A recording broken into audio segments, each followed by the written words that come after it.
Hello everyone, welcome है आपका teach मंत्रा के इस ऑनलाइन प्लेटफॉर्म में।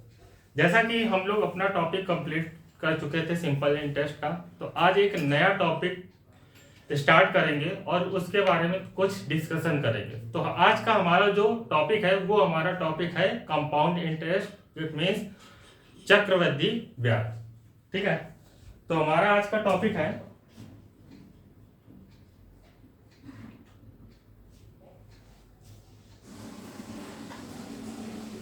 कंपाउंड इंटरेस्ट, जिसको हम लोग बोलते हैं चक्रवृद्धि ब्याज।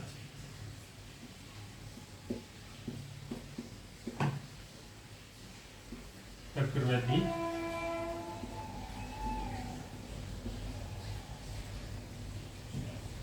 ठीक है।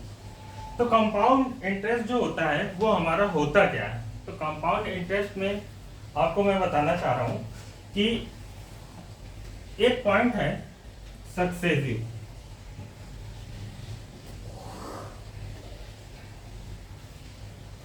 तो सक्सेसिव का मीन आप लोगों को पता ही, इसका मीन होता है क्रमागत।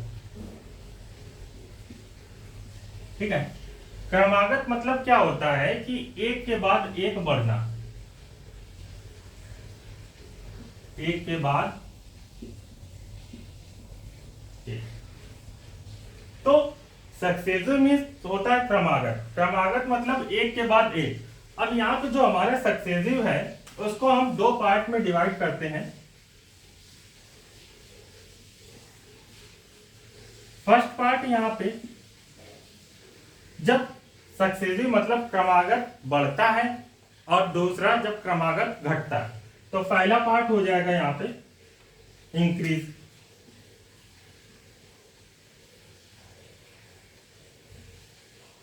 इंक्रीज, और दूसरा पार्ट यहां पे हो जाएगा डिक्रीज।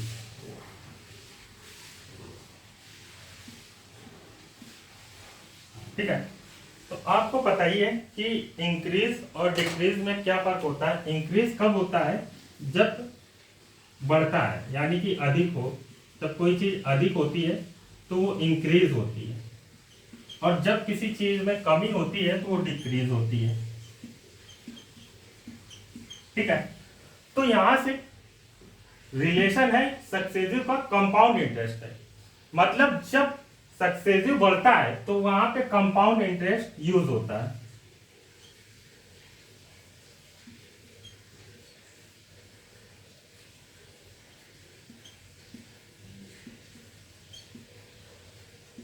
कंपाउंड इंटरेस्ट होता है, ठीक है, यूज होता है। और जब सक्सेसिव घटता है तो यहां पे डिस्काउंट मिलता है।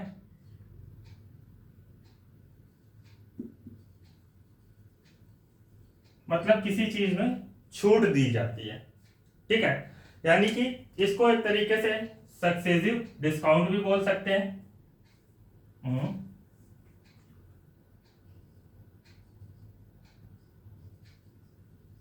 सक्सेसिव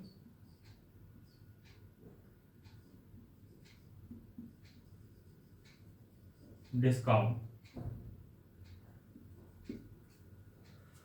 ठीक है, सक्सेसिव डिस्काउंट। तो यहां पे ये दो पार्ट में हो गया। अब हम देखते हैं कि हमारा जो चक्रवृद्धि ब्याज और साधारण ब्याज जो था उसमें क्या डिफरेंस होता है। ठीक है, इसको आपने नोट कर लिया होगा। चलिए अगला पॉइंट देखते हैं।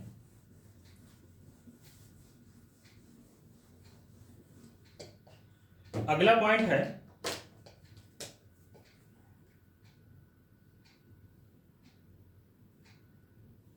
Difference between simple interest and compound interest. Compound interest का शॉर्ट फॉर्म हम सीआई भी बोलते हैं। ठीक है, तो कंपाउंड इंटरेस्ट और सिंपल इंटरेस्ट जो होता है, ठीक है, उसमें क्या डिफरेंस होता है वो हम देखते हैं। तो यहां पे ये हो जाएगा आपका सिंपल इंटरेस्ट,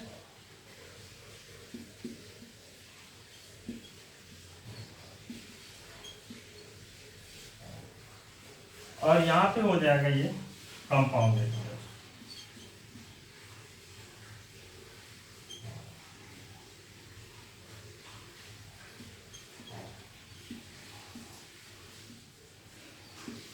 ठीक है, ये हो गया कंपाउंड इंटरेस्ट। अब इन दोनों में डिफरेंस क्या होता है? तो डिफरेंस सिंपल इंटरेस्ट क्या होता है? सिंपल इंटरेस्ट जो होता है आपका, जब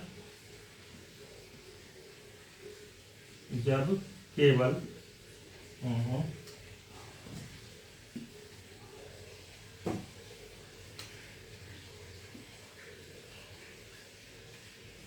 जब साधारण ब्याज केवल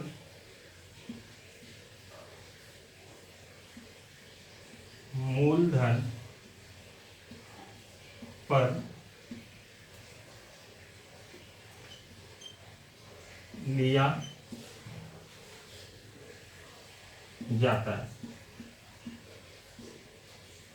यानी कि सिंपल इंटरेस्ट हमारा जो होता है वो हमेशा मूलधन पर जो ब्याज लिया जाता है उस पे यूज होता है। और कंपाउंड इंटरेस्ट क्या होता है? जब ब्याज पर ब्याज यानी इंटरेस्ट पे इंटरेस्ट, ब्याज पर ब्याज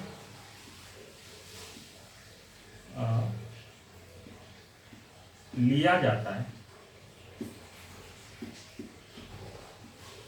ठीक है, यानी कि सिंपल इंटरेस्ट जब साधारण ब्याज केवल मूलधन पर लिया जाता है, और कंपाउंड इंटरेस्ट जो होता है जब ब्याज पर ब्याज लिया जाता है।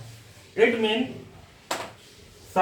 हम लोग साधारण ब्याज क्या होता है, जैसे हम लोग किसी से रुपए लेते हैं, ठीक है, तो उससे वो जब कोई रुपए लेने आता है तो उससे वो हम लोगों से बोलता है कि भाई मुझे इतने % के ब्याज पे रुपए चाहिए। ठीक है, तो हम लोग क्या करते हैं कि उसको जब रुपए देते हैं, ठीक है, तो उसको सिंपल इंटरेस्ट पे देते हैं। ठीक है, यानी कि जो रुपए होता है उसको 2%, 3%, 4% की ब्याज से की दर से हम उसको देते हैं। लेकिन जो फाइनेंस कंपनी होती है, ठीक है, फाइनेंस कंपनी जो हमारी होती है वो क्या करती है कि सिंपल इंटरेस्ट तो लेती ही है, लेकिन क्या करती है कि कुछ टाइम बाद वो कंपाउंड इंटरेस्ट भी उसी पे लेती है, यानी कि यहां से सिंपल इंटरेस्ट पे भी ब्याज लेने लगती है। तो ऐसा हमारी जो फाइनेंस कंपनी होती है वो ज्यादा करती है। ठीक है, तो कंपाउंड इंटरेस्ट का मतलब ये होता है कि जब हम ब्याज पर ब्याज लेते हैं या देते हैं तो ये हमारा कंपाउंड इंटरेस्ट पे आता है। अब ये आपने नोट कर लिया होगा।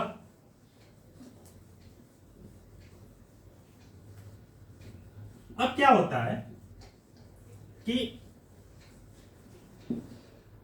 हमें जैसे क्या होता है कि हमें जो डिस्काउंट मिलता है, अगर किसी चीज पर हमें एक बार डिस्काउंट मिलेगा तो फायदा होगा कि अगर उसी चीज पर हमें 2 बार डिस्काउंट मिलेगा तब फायदा होगा। तो मैं आपको बता दूं कि जब हमें किसी चीज पर एमआरपी पर, ठीक है, यानी कि मान लीजिए कि आपकी एमआरपी जो है कुछ है, ठीक है, तो अगर हमें एमआरपी पर केवल एक बार डिस्काउंट मिले, ठीक है, कितना, 30% का, ठीक है, या फिर इसी एमआरपी पर हमें 2 बार डिस्काउंट मिले, एक बार 20% का व दूसरी बार 10% का, तो आपको पता है कि इस पे हमें प्रॉफिट होगा कि इस पे प्रॉफिट होगा। ठीक है, तो हमें जो प्रॉफिट होगा कभी भी जितनी ज्यादा बार डिस्काउंट देगा तो ठीक है। उसमें क्या होता है, जो दुकानदार होता है उसी को प्रॉफिट होता है, कभी हम लोगों को प्रॉफिट नहीं होता। वो चीज मैं आपको दिखाता हूं। जैसे मान लीजिए आपका एमआरपी 100 रुपए है, तो 100 रुपए पे अगर 30% का डिस्काउंट हुआ, यानी कि 30% का डिस्काउंट, तो 100 का 30% हम निकालेंगे तो कितना हो जाएगा, 30 रुपए, यानी कि 70 रुपए हो जाएंगे, हमें देने पड़ेंगे। और अगर इसी 100 पर हम पहले 20% का डिस्काउंट निकालें, कितना हो गया, 20, ठीक है। और फिर इसी 20 पर सॉरी कितना हो गया 20%, तो 100 में कितना हो गया, ये 80। अब इस 80 में फिर 10% का डिस्काउंट दें तो कितना हो जाएगा, 8, यानी कि 80 में 8 कम करेंगे कितना हो जाएगा, 72, ठीक है। तो यहां पे इसका मतलब ये है कि यहां पे जो टोटल डिस्काउंट दिया गया, पहले में 20 रुपए का मिला, दूसरे में 8 रुपए का मिला, यानी कि यहाँ पे जो हमें डिस्काउंट मिल रहा है, बोल तो वो रहा है पहले 20 का देंगे फिर 10 का देंगे, लेकिन जो एक्चुअली डिस्काउंट मिलेगा हमें वो 28% का मिलेगा, अगर दोनों का देखा जाए, ठीक है। तो हमें जब कोई भी दुकानदार बोलता है कि पहले आपको इतने परसेंट का, फिर दोबारा इसी प्राइस मतलब जो ले रहे हैं उस पर डिस्काउंट, तो कभी भी एक्चुअली हमें फायदा नहीं होता, ठीक है। चलिए हम देखते हैं कि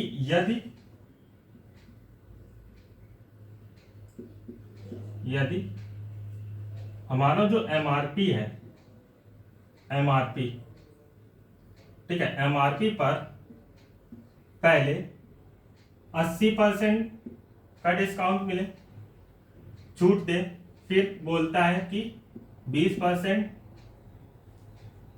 की छूट दी जाती है, यानी कि पहले 80%, फिर 20% की दो क्रमागत बट्टे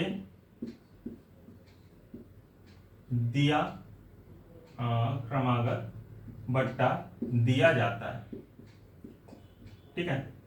तो अगर हम यहां पे देखें तो 80-20 कितना हो जाएगा, 100, तो क्या हमें 100% का डिस्काउंट मिलेगा, ऐसा नहीं है। यानी कि अगर हम देखें हमारा जो एमआरपी है वो 100 है, तो 100 पे पहले क्या हुआ, 80% का डिस्काउंट दिया गया, तो 100 पे पहले 80% का डिस्काउंट दिया गया, तो कितना आ जाएगा, 20 रुपए, ठीक है। यानी 100 पे पहले 80% का, तो 20 रुपए बचा। अब इसके बाद इस 20 रुपए में 20% का डिस्काउंट दिया जा रहा है, ठीक है, तो 20 रुपए में 20% का, यानी कि कितना हो जाएगा, 4, तो यहां पे कितना बचेगा, 16, यानी कि पहले 80% का दिया तो 20 रुपए बचा, फिर उसी 20 रुपए में 20% का दिया, 16 बचा। अगर हम यहाँ पे अगर इस दोनों की कंपैरिजन करेंगे तो यहां से तो ये 100% हो रहा है, लेकिन डिस्काउंट करने के बाद हमें एग्जैक्ट ये पता चला कि हमें जो डिस्काउंट मिला वो कितना मिला, यानी कि आप यहां से देखेंगे, ठीक है, तो पहले 80 था और इधर कितना, 4 था, यानी कि पहले 80 का मिला, फिर इधर 4 का मिला, यानी कि टोटल जो हमें डिस्काउंट मिल रहा है वो कितने का, 84% का मिल रहा है। बट दुकानदार तो आपको बोल रहा है कि मैं 80 पहले 2 बट्टे देता हूं, एक पहले 80 का फिर दूसरा 20 का, लेकिन एग्जैक्ट जो आपको बट्टा मिल रहा है वो कितना मिल रहा है, 84% का, ठीक है। तो इस बट्टे को हम लोग क्या बोलते हैं कि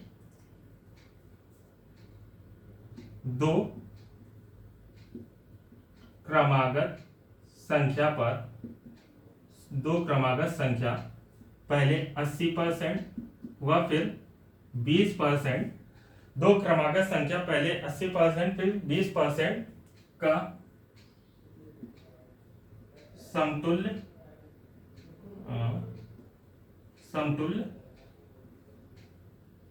छूट 84% होगी, यानी कि 2 क्रमागत संख्या मतलब 80% और 20% का 20% पर समतुल्य छूट जो होगी वो हमें 84% की मिलेगी। समतुल्य को हम बोलते हैं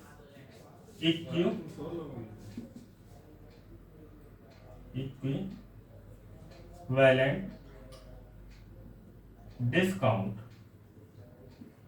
इसका मतलब होता है समतुल्य छूट। नोट करिए, फिर आगे देखते हैं।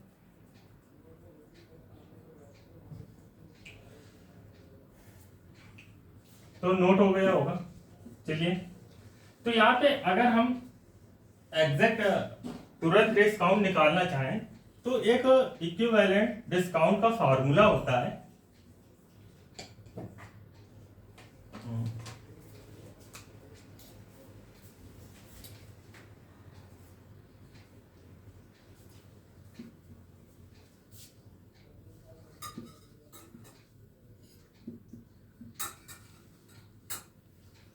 इक्विवेलेंट डिस्काउंट मतलब समतुल्य बट्टा। ठीक है, तो इसका एक फार्मूला होता है x plus Y minus X Y upon 100%। यानी कि आप यहां पर देखेंगे कि वहां पे हमें पहले कितना 80% था, फिर कितना था 20 था। ठीक है, और उसके बाद 80 गुणे 20 बटे 100 0 0।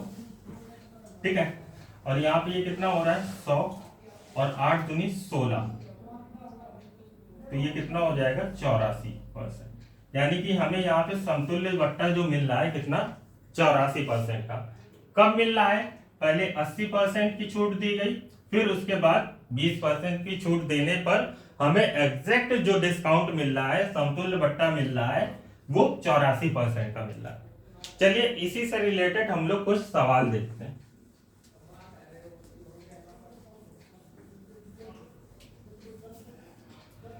तो इसी से रिलेटेड सवाल है, ये है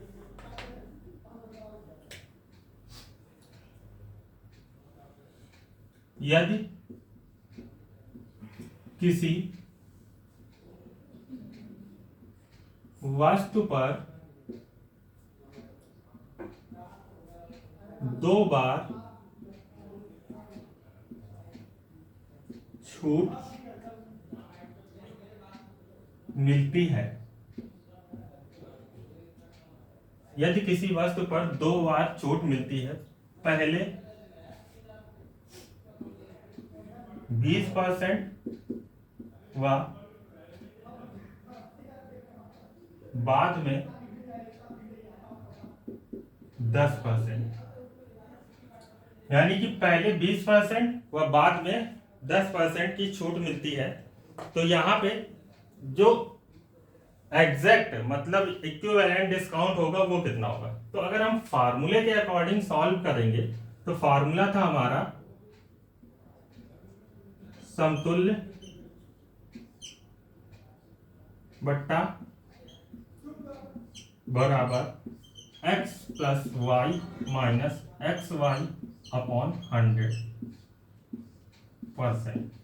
यानी कि पहले जो छूट दी गई वो 20 की थी, दूसरी बार में 10 की, माइनस 20 गुणे 10 बटे 100 0 0 0 0। यानी कि यहां से ये कितना हो जाएगा आपका 30 और उधर हो जाएगा 2, तो यहां से ये आ जाएगा आपका 28%। तो ये आपका फार्मूला बेस हो गया। नोट करिए, फिर इसका एक और तरीका बताता हूं कि समतुल्य बट्टा अगर निकालना है तो और किस तरीके निकाला जा सकता है।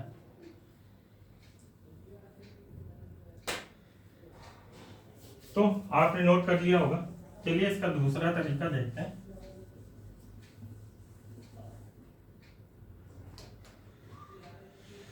तो दूसरा तरीका यह है कि यहां पे बोला गया है कि 2 बार क्या छूट दी जा रही है। पहले 20%, तो 20% की जो फ्रैक्शनल वैल्यू होती है वो आपको पता है कितना होता है 1/5। उसके बाद 10%। अब हम फ्रैक्शन मेथड से सॉल्व करेंगे तो ये हो जाएगा 1/10, यानी कि पहले जो था वो अब क्या हो जाएगा, यानी कि अगर पहले कोई वस्तु 5 थी तो उस पे 20% की छूट देने के बाद वो कितनी हो जाएगी, 4 हो जाएगी। और दूसरी बार में बोला गया कि अगर पहले कोई चीज 10 थी तो उस पे 10% की छूट देने के बाद वो कितनी हो जाएगी, 9। यानी कि यहां से देखेंगे तो ये कितना हो जाएगा, 50, और यहां से देखेंगे तो ये कितना हो जाएगा, 9 चौको 36। यानी कि पहले ज्यादा थी और बाद में जब डिस्काउंट दिया गया तो इतनी हो गई। अब यहाँ पे कितने का इसमें डिफरेंस आया, तो डिफरेंस जो आया यहाँ पे कितने का आया, -14 का। अब यहाँ पे इक्विवेलेंट डिस्काउंट निकालना है, ठीक है। तो इक्विवेलेंट डिस्काउंट निकालना है तो इक्विवेलेंट डिस्काउंट हो जाएगा, जो डिस्काउंट मिला है दोनों के कंपैरिजन में 14, और जो ओरिजिनल वैल्यू थी कितना, 50 गुणे 100, यानी कि 50 से कम 50, 50 दूनी 100, यानी कि यहाँ पे जो डिस्काउंट आ जाएगा वो 28% का हो जाएगा। मतलब दो बार छूट देने पर जो एग्जैक्ट क्लियर डिस्काउंट आएगा वो 28% का आएगा। नोट करिए,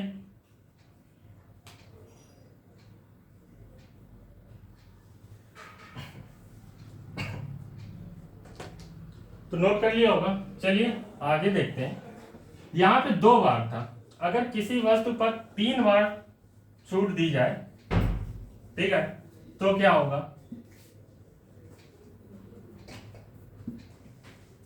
अगर किसी वस्तु पर 3 बार छूट दी जाए,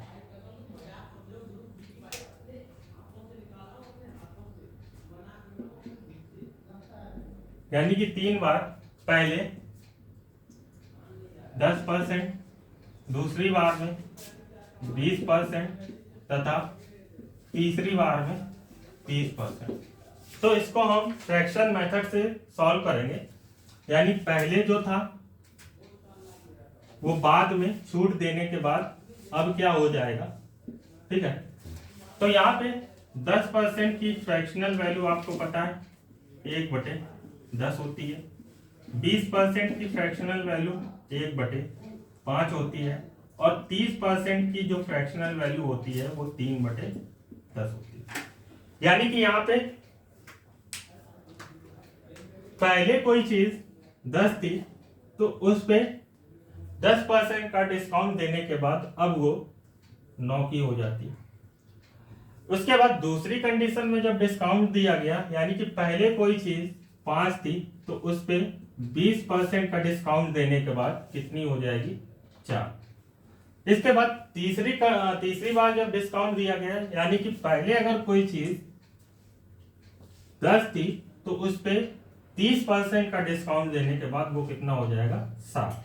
यानी कि यहां से देखेंगे तो इसका टोटल कितना हो जाएगा, 100, और 5 का मल्टीप्लाई कर देंगे तो ये हो जाएगा 500, और यहां का टोटल क्या हो जाएगा, तो 7 चौको 28 गुणे 9, 9 अट्ठे 72, 7 9 दूनी 18 और 7 25, यानी कि यहाँ पे जो अमाउंट आएगा वो कितना हो जाएगा, 252।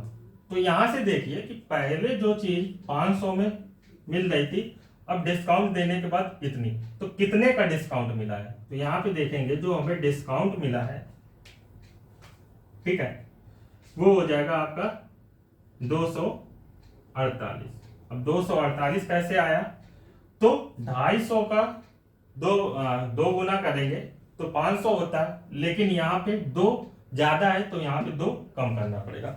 अब हमें समतुल्य बट्टा निकालना है, मतलब समतुल्य बट्टा मतलब कंबाइंड करके जो हम बट्टा निकालेंगे वो हमारा समतुल्य, मतलब यहाँ पे समतुल्य बट्टा का मतलब ये हो जाता है कि जो कितनी बार भी डिस्काउंट दिया जाए अगर उसको हम कंबाइंड कर लें, यानी कि अगर हम देखना चाहें कि अगर इन सबको मिला दे तो एग्जैक्ट जो हमें छूट मिलती है वो कितने परसेंट की मिलेगी, तो इसी को समतुल्य बट्टा बोलते हैं। तो यहाँ पे ये हो जाएगा ईडी बराबर टोटल कितने का था, डिस्काउंट 248, और जो एग्जैक्ट अमाउंट था वो कितना था 500 गुणे 100, ये हो जाएगा 0 से 0 कैंसिल, तो 5 चौको 20, 5 नौया 45, 3 बचा, 5 छका 30, यानी कि यहाँ पे जो हमें समतुल्य बट्टा मिलेगा वो 49.6% का। नोट करिए, फिर अगला देखते हैं।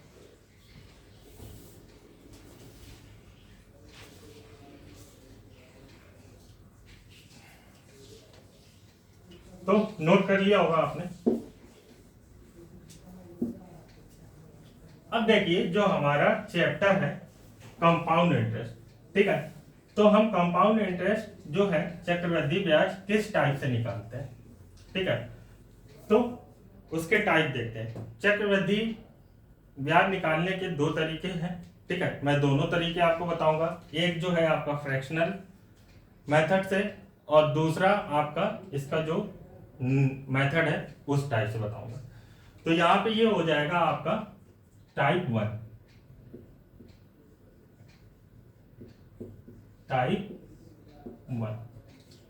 तो टाइप 1 में क्या है कि मान लीजिए आपका जो मूलधन है यानी प्रिंसिपल जो है वो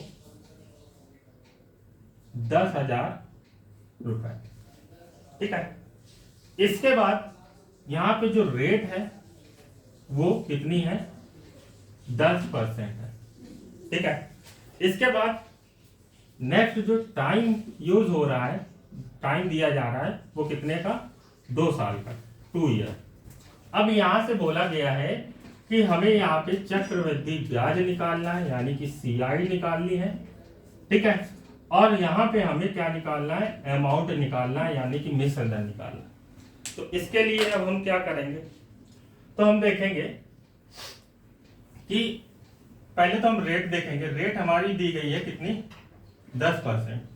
10% की फ्रैक्शनल वैल्यू कितनी होती है 1/10, यानी कि अब जो रेट है, ठीक है, वो कितने सालों के लिए यूज की जा रही है 2 सालों के लिए, यानी कि यहां से ये हो जाएगा पहला और दूसरा, यानी कि यहाँ पे पहले इतना था और जब इसके मतलब क्या होगा चक्रवृद्धि ब्याज मिलेगा तो अमाउंट इतना हो जाएगा, मतलब सिंपल इंटरेस्ट जब यूज होगा तो इतना हो जाएगा। तो यहाँ पे देखेंगे पहले जो चीज 10 थी उस पे जब साधारण ब्याज मिलकर जोड़ दिया जाता है यानी 10 का 10% ब्याज जोड़ दिया जाएगा, तो यहाँ पे कितना हो जाएगा 11 पहले साल के लिए। दूसरे साल के लिए भी 10 थी और यहां से कितना हो जाएगा ये 11। तो यहां से देखेंगे ये कितना हो जाएगा हमारा 100 और यहां से कितना हो जाएगा 121, ठीक है। तो यहां से देखेंगे कि इन दोनों के बीच में जो डिफरेंस आएगा वो हमारा क्या होगा साधारण चक्रवृद्धि ब्याज यानी कि सीआई होगा। डिफरेंस कितने का आया यहाँ पे 21 का। अब यहां पे बोला गया है कि जो हमारा प्रिंसिपल है मूलधन है, ठीक है, वो कितना है 10,000 रुपए, ठीक है। तो यहां पे ये हमारा क्या था प्रिंसिपल था और ये हमारा क्या था अमाउंट था, ठीक है। तो प्रिंसिपल यहां पे हमारा दिया गया है कितना 10,000।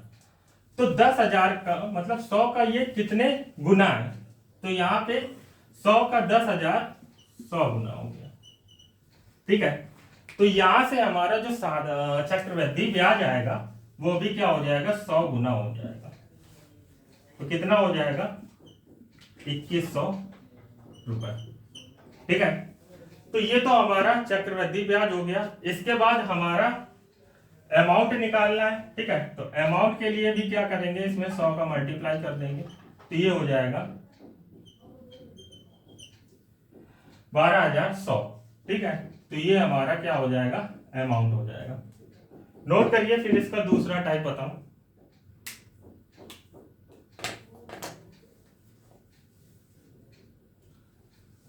तो आपने नोट कर लिया होगा। चलिए दूसरा टाइप देखते हैं इसका।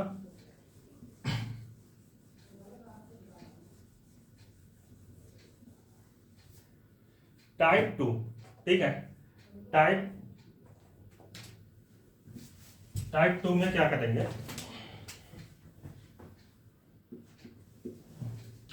टाइप 2 में देखेंगे कि हमारा जो प्रिंसिपल है, ठीक है, वो कितना है, 10,000। यानी कि प्रिंसिपल 10,000 है और इसमें क्या है कि 2 साल का ब्याज दिया जा रहा है, ठीक है। पहले साल का 10% की रेट से निकालेंगे तो कितना हो जाएगा, ये 1,000। कैसे हुआ, 10,000 का 10% निकालेंगे, 2 जीरो, कितना हो जाएगा, 1,000।